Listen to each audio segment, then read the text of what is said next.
அன்னைக்கு டிசம்பர் 26, 2004. ஒட்டுமொத்த வானமும் பார்க்கறதுக்கு ரொம்பவும் இருட்டா கருமேகம் சூழ்ந்து காணப்படுது. டிசம்பர் மாசம்னாவே அது மழை காலம் தானு மக்களும் அதை பெருசா எடுத்துக்காம அவங்களுடைய தினசரி வாழ்க்கையே பார்த்துட்டு இருக்காங்க. மீனவர்கள் எல்லாம் கடலுக்கு மீன் பிடிக்க போறதும் கடற்கரையில குழந்தைங்க பெரியவங்கன்னு விளையாடுறதுமாவும் அந்த நாள் போயிட்டு இருந்தது. கடல் மேல பறந்துகிட்டு இருந்த பறவைகள் எல்லாம் பயந்து போய் அங்கிருந்து வேற இடத்துக்கு பறக்க ஆரம்பிக்குது. அது வரைக்கும் மக்களுமே கடற்கரையில ரொம்பவும் சந்தோஷமா ஓடி ஆடி விளையாடிட்டு இருக்காங்க. கடல் தண்ணியும் கொஞ்சம் கொஞ்சமா உள்வாங்கி கடல் அலைகள் ஏற்பட்டு கடல் சீற்றங்கள் அதிகமாகுது. அப்பதான் மக்களுக்கு கடல்ல ஏதோ ஒண்ணு தப்பா இருக்குதுன்னு புரிய ஆரம்பிக்குது.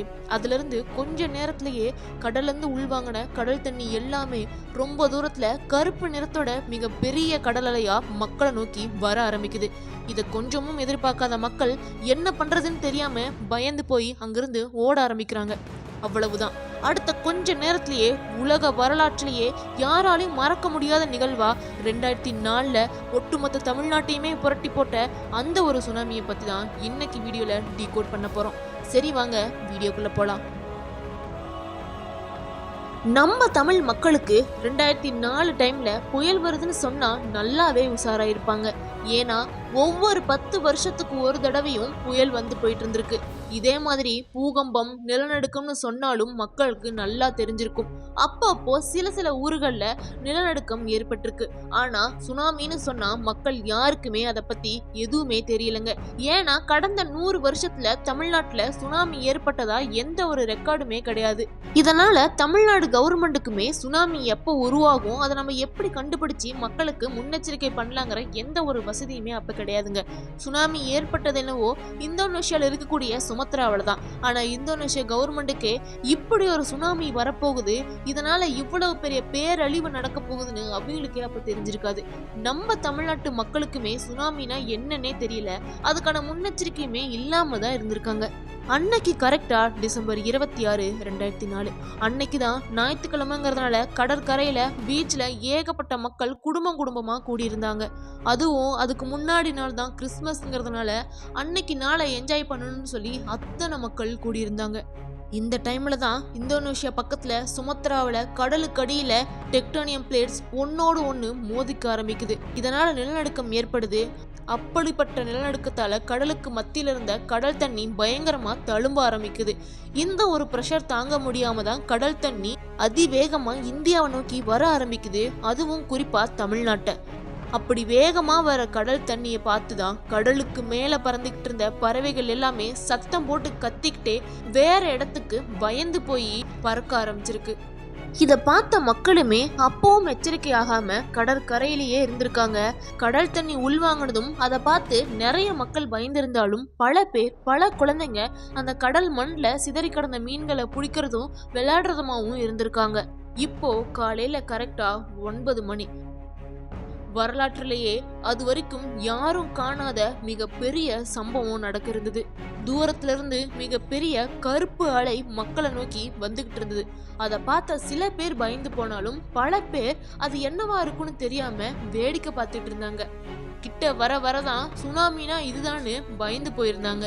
ஆனா இதுல சோகம் என்னன்னா அப்பவும் பல மக்கள் அங்கிருந்து ஓடாம அதை வேடிக்கை பார்த்த மாதிரியே நின்றுட்டு இருந்திருக்காங்க. அவ்வளவுதான். அடுத்த நொடி அவ்வளோ பெரிய பேரலை மக்கள் மீது வந்து மோதுது. குழந்தைங்க பெரியவங்கன்னு குடும்பமா வந்திருந்த எல்லா மக்களுமே அந்த ஆழி பேரலைக்கு இரையானாங்க.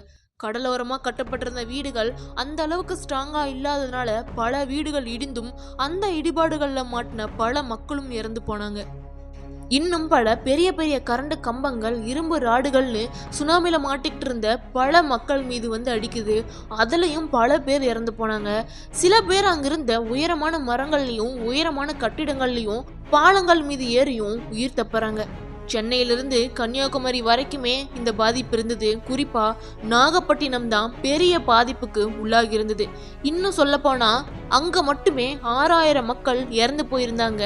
காரணம் தமிழ்நாட்டுடைய ஓரத்தில் இருக்க கடலோர பகுதிங்கிறதுனால அதுல இருந்த வேளாங்கண்ணி, வேதாரண்யம், தரங்கம்பாடி, அக்கரைப்பேட்டை, கிச்சாங்குப்பங்கிற இந்த கடலோர கிராமங்கள் எல்லாமே சுனாமி ஏற்பட்ட கொஞ்ச நேரத்திலேயே காணாம போயிருச்சுங்க. நம்ம இந்தியாவில் மட்டுமே 10,520 பேர் இறந்து போயிருந்தாங்க. குறிப்பா தமிழ்நாட்டில் மட்டுமே 9,000க்கும் மேற்பட்டவர்கள் இறந்து போயிருந்தாங்க. இப்படி இறந்தவங்களுடைய எண்ணிக்கையை அவ்வளோ சீக்கிரத்தில் கணக்கு பண்ணிட முடியலங்க. பல வாரங்கள் பல மாதங்கள் ஆனதுக்கு அப்புறம் தான் பல பேர்களுடைய இறந்த உடலே மீட்கப்பட்டு அவங்க குடும்பத்துக்கிட்ட ஒப்படைக்கப்பட்டது. இன்னும் நிறைய பேர்களுடைய உடல்கள் மீட்கப்படாமலே போயிருச்சுன்னு சொல்றாங்க. நம்ம இந்தியாவுக்கு மட்டும்தான் இந்த பாதிப்பான்னு கேட்டிங்கன்னா கிடையாது. உலகத்தையே புரட்டி போட்டது இந்த ஒரு சுனாமி. சுனாமி ஏற்பட்டது இந்தோனேஷியா பக்கத்துலங்கிறதுனால இந்தியாவை தாக்கினதை விட இந்தோனேஷியாவை தான் சுனாமி இன்னும் பலமாக தாக்கியிருந்தது. இலங்கையிலையும் இந்த சுனாமினால 35,000 பேர் இறந்திருந்தாங்க. வியட்நாம்லேயும் 12,000 பேர் இறந்திருந்தாங்க. மலேசியா, மாலத்தீவு, கென்யா, சோமாலியான்னு மொத்தம் 14 நாடுகளை இந்த சுனாமி தாக்கியிருந்தது. மொத்தம் 2,40,000 உயிர்கள் இதில் பலியாயிருந்தது. இதில் ஒரு ஆச்சரியமான விஷயம் என்னன்னா, அந்தமான் நிக்கோபர் தீவுகள்லையுமே இந்த சுனாமி பெருசாக தாக்கியிருந்தது. ஆனால் அந்தமான் தீவுகளில் இருக்க சென்டினல் பகுதிகளில் இருக்க மக்களுக்கு என்ன ஆச்சுன்னு சொல்லி கவர்மெண்ட் போய் பார்க்குறப்போ அவங்களால நம்பவே முடியலங்க. காரணம், இப்படி ஒரு சுனாமி வரப்போகுதுன்னு முன்கூட்டியே சுதாரித்து உயரமான இடங்களுக்கு இடம்பெயர்ந்து போயிருக்காங்க. இயற்கையாக வாழ்ந்ததுனாலே என்னவோ சுனாமியை பற்றி அவங்களுக்கு முன்கூட்டியே நல்லாவே தெரிஞ்சிருந்தது. தமிழ்நாட்டில் சுனாமி ஏற்பட்ட சில மணி நேரங்களுக்கு அப்புறம் அப்போ முதலமைச்சராக இருந்த ஜெயலலிதா அம்மா சேதாரமடைஞ்ச பகுதிகளுக்கு ஹெலிகாப்டரில் வந்து பார்வையிட்டு இருந்தாங்க.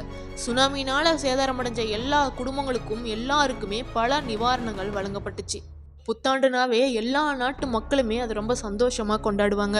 ஆனால் 2005 புத்தாண்டு அப்படி கிடையாது. ஒரு துளி சத்தம் கூட இல்லாமல் தான் அந்த ஒரு புத்தாண்டு கடக்கப்பட்டுச்சு. ஏன்னா அதுக்கு 4 நாளுக்கு முன்னாடி தான் இப்படி ஒரு பேரழிவு ஏற்பட்டு இவ்வளவு உயிர்கள் பலியாக இருக்குங்கிறதுனால. மக்களுக்கு புயல்னு சொன்னால் கூட 1 மாதம் 2 மாதத்தில் அது கடந்து வந்திருப்பாங்க. ஆனால் இவ்வளவு பெரிய அழிவுக்கு அப்புறம் அதுலேருந்து மீண்டு வரதுக்கே 1 வருஷம் 2 வருஷம் ஆயிடுச்சுங்க. இப்போ கூட நீங்கள் போய் உங்கள் தாத்தா பாட்டிக்கிட்ட அப்பா அம்மா கிட்ட 2004 பற்றி சொல்லுங்கன்னு கேட்டிங்கன்னா இந்த ஒரு சுனாமியை பற்றி தாங்க சொல்லுவாங்க. இப்படி ஒரு நிகழ்வு இதுக்கப்புறம் எப்போவுமே நடக்கக்கூடாதுன்னு கடவுளை வேண்டிப்போம். இந்த ஒரு வீடியோ கண்டிப்பாக உங்களுக்கு பிடிச்சிருக்குன்னு நினைக்கிறேன். அப்படி பிடிச்சிருந்துச்சுன்னா ஒரு லைக் அண்ட் சப்ஸ்கிரைப் மட்டும் பண்ணிக்கோங்க. நீங்கள் பண்ணுற ஒவ்வொரு லைக்கும் தான் எனக்கு ஒரு ஆறுதலாகவும் ஒரு சின்ன மோட்டிவேஷனாகவும் இருக்கும். வேற ஒரு வீடியோவில் பார்க்கலாம்.